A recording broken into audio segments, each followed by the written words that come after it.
Assalamualaikum guys, selamat sore menjelang petang. Kali ini saya akan membedah solder station yang sebelumnya ada di tutorial penggunaan solder yang murah tapi kualitas sangat saya rekomendasikan.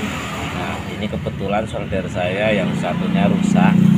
Kenapa ini kok bisa diajus sehingga wattnya itu sesuai. Misalkan kita butuh berapa watt, kepanasan berapa watt, gitu bisa diajus, bisa anget, sedang atau panas sama sekali. Nah, setelah kita bongkar di sini, ini dalamnya kuncinya ya, ini ada ini seperti transistor. Ini namanya adalah komponen trial. Nah, ini simbolnya nomor serinya BTI36. Nah, udah, ini jarang rusak, ini ya kadang rusak tapi jarang sekali. Nah, ini kasusnya, ini yang rusak elemennya, ini gosong. Entah, tadi udah saya cek enggak jalan, coba kita cek lagi. Oke guys, kita sambungin trouble hitam ke merah. Jalan, tester bagus. Nah, kita coba cek ini apa namanya, hambatannya. Ini harusnya kalau bagus jalan ini. Nah, ini nggak jalan sama sekali, fix apa namanya, ini elemennya rusak.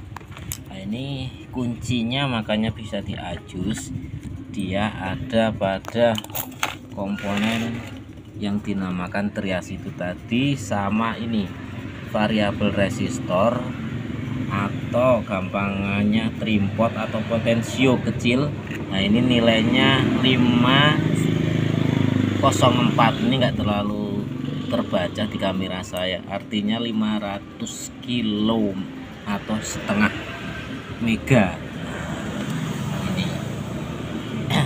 Ini kuncinya makanya diajus. Jadi kurang lebih gambarannya ketika ini diputar ke kiri menggunakan obeng, saya putar gambarannya nih.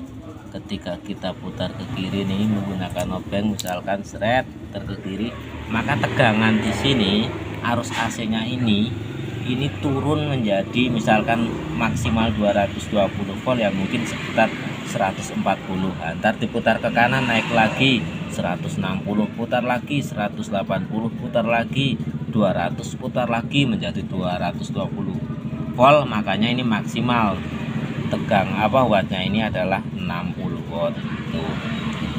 Nah, komponen trias ini bekerja pada arus AC. Jadi kalau kita ganti menggunakan transistor FET IGBT, nah itu nggak bisa, khusus pakai namanya trial.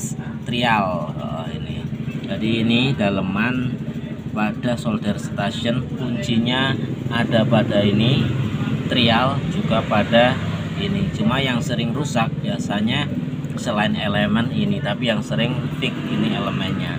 Oke, nah ini udah pensiun karena beli elemennya juga lumayan, mending beli soldernya aja sekalian.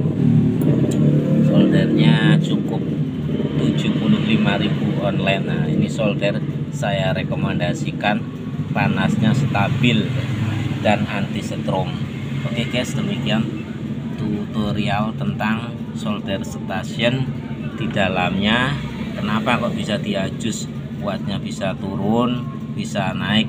Ini sistem kerjanya hampir mirip kayak dimmer, yaitu pada kalau kita sering lihat bor atau lihat mesin di pabrik itu, makanya kan diputar biar perputaran RPM-nya lambat atau kencengnya. Itu juga kurang lebihnya gambarannya sama. Dia menggunakan potensio dan menggunakan trial. Dan ingat, trial ini bekerja pada arus AC. Oke guys, demikian tutorialnya. Salam Yusuf Elektronik.